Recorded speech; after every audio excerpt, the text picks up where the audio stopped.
almost forgot. Good morning. We obviously did our pre-trip.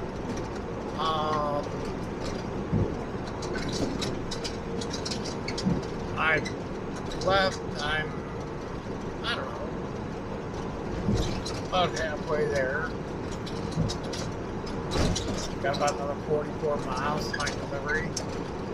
Had a good, real decent load, but apparently, I don't know if it was about ready to book a load, and then checks whether the broker is any good for making payments, or if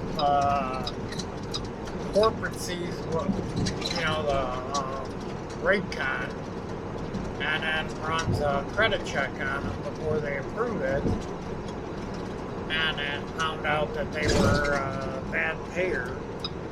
So told them no. But it was a real light load. Would have paid really decent going to just around St. Louis. Now we're back to square one. I gotta wait until I find something. So I'm not sure if I'll have to head over to the TA and wait, or if he'll find something while I'm getting unloaded. Sometimes he does. I mean, in all reality, I'm in Madison. They expanded their broker pool. I'm sure they could find something really quick. And we're talking a fairly major city.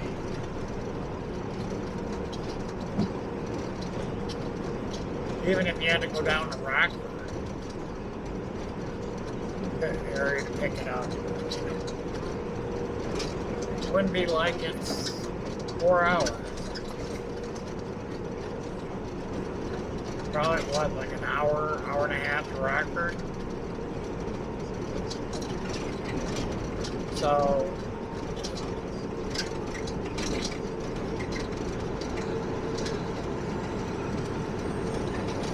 when I get home, gotta make some calls.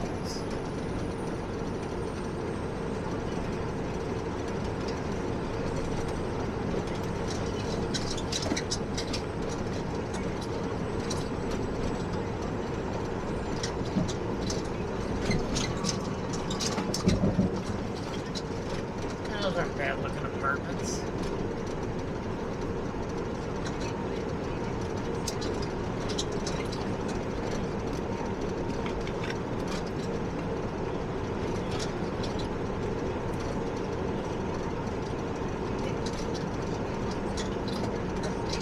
I don't know if I mentioned this.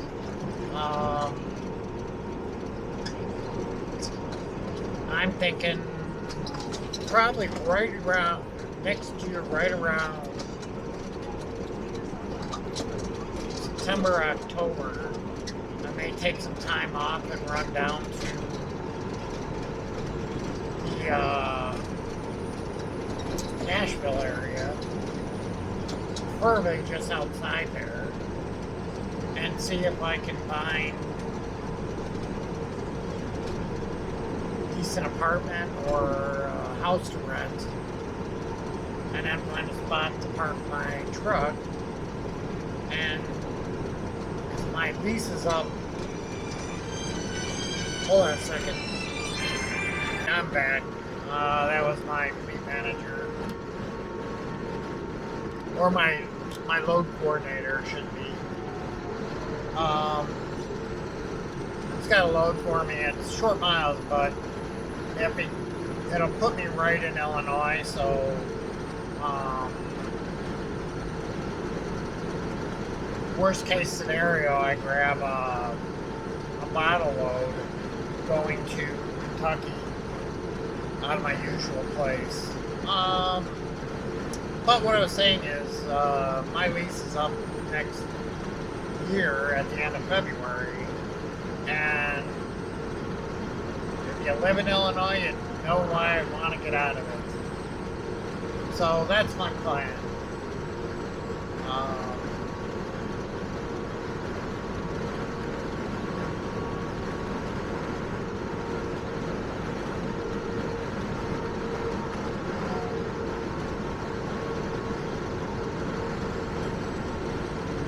And plus, I would think of being especially if I get in with somebody else that has a better broker pool to pull from, I would think that area is pretty easy to get out of and get back into.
This has got to be one of the worst places to deliver to. You ever get a delivery to Reynolds Transfer and Storage in Madison? A, don't come too early for your appointment because there's really no place to park around here. And they sure don't enjoy their job.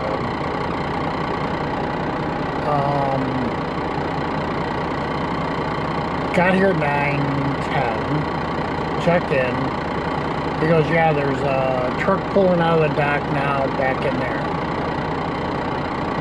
This guy, nothing against Canadian people, but man, this guy took almost 20 minutes to pull out of the dock. So I get back in about 9:30. Knock on the door, no answer. Knock on the other door, no answer.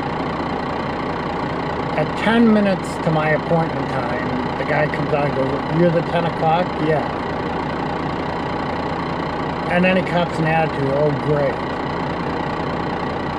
Dude, if you don't like your job, quit. Shit. It's clamp work and you go in and out and you're not done in 2 seconds. Either they take their break at 9 o'clock, or they're taking breaks in between, because every truck they have load. Because they should have been waiting for me to back in and came out. Not this place. It's a regular crap show here.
Hey everyone, well, I'm at the pickup point, getting loaded, and then we'll head down and go to the TA on 20, stay there for the night.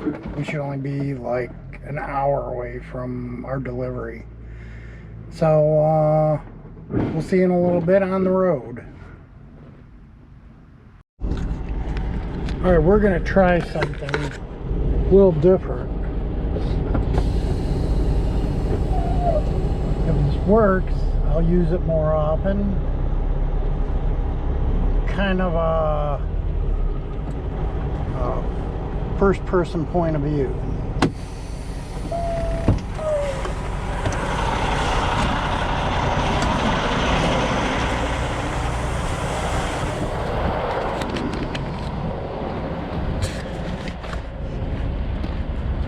Might be a little jiggly.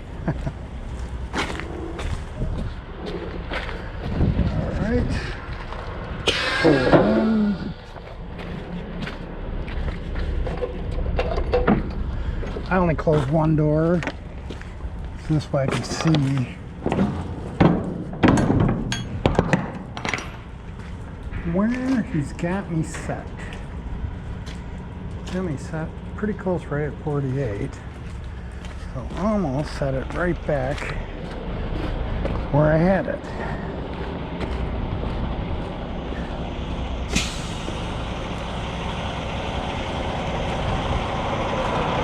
It's only 42.5, so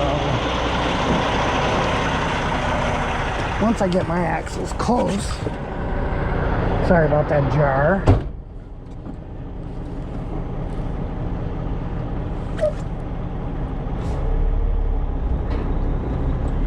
All right.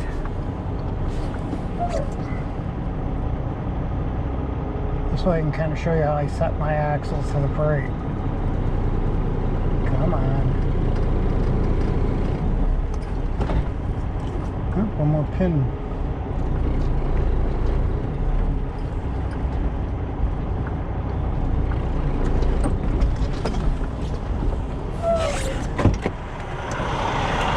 Alright, let's see how well I did.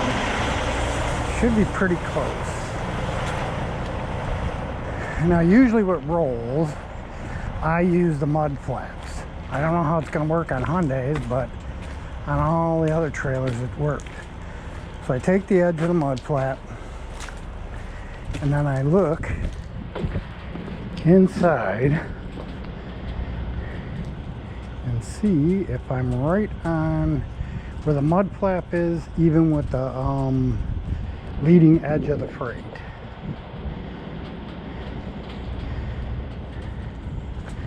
That looks pretty close to right.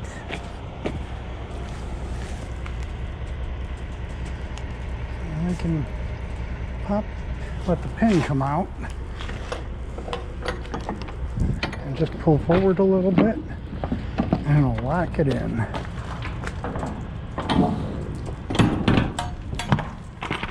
Usually that will get me right on the money, or depending on what the rolls weigh and how they loaded them. If they put, say there's 7 rolls, if they loaded 4 in the nose, 3 in the tail, then I usually have to adjust. But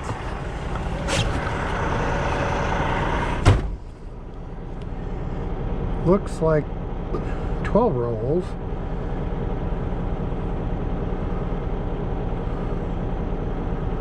Oh, 6 and 6, that's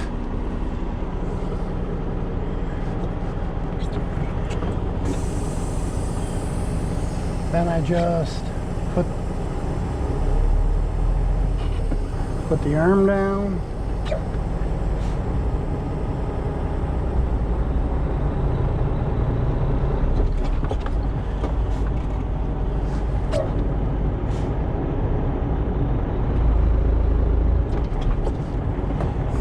Double check. Go out and make sure the pins are locked. But it shouldn't have been much. They were almost right on it. I always double check, even if I hear them click or snap in. Let's see. Nope. Does not want to move.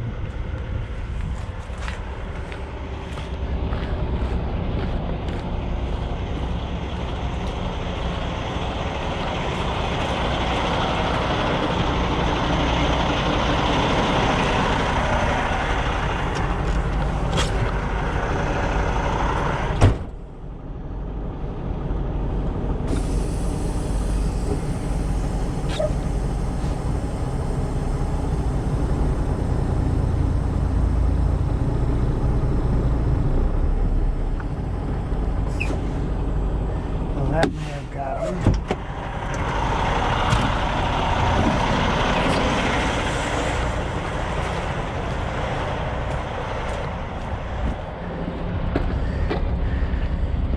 Getting jiggled around a little bit here.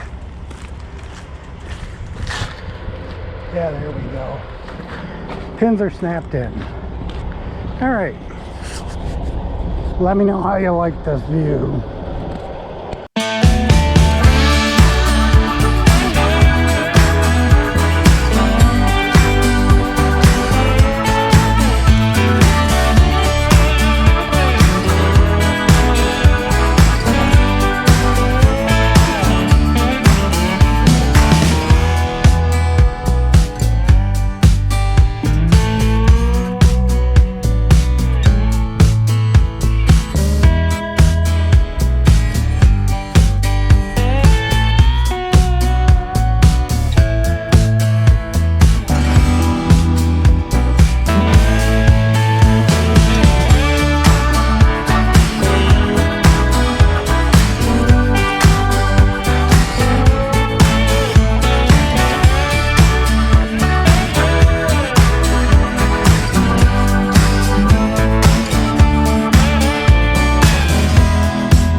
Hey everybody.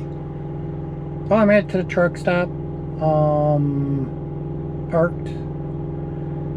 Originally, my GPS said it was 40 miles. Now it's showing 74.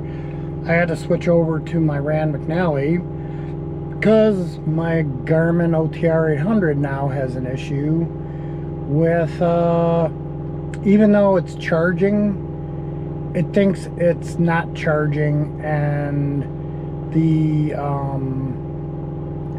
software to put it to sleep kicks in. So originally I had it at 2 minutes, so in 2 minutes it would scream to go to sleep. And I think either the charging bracket, you know, the regular bracket that you, like Rand McNally's got, where with the magnet mount, could be bad, or the cord is bad. So I'll have to order a new cord, but I'll have to call up and get an RMA on it, because I haven't had this thing all that long, and see if they can figure out where I don't have to send it in, why it thinks it's not charging. But I'm going to get an RMA on my OTR 700 to send in to just wipe the hard drive and reinstall the software. Because once you got a corrupt file, there's no way to get rid of it unless you wipe the hard drive and reinstall. So have that, so I have that as a backup. But that's about it. Like I said, the thing has its minor quirks, but it's been great for routing.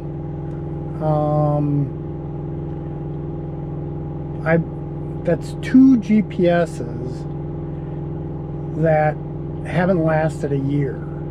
Now my Rand McNally's I've had on average 2 to 3 years without any issues, and my Garmin's don't make 6 months.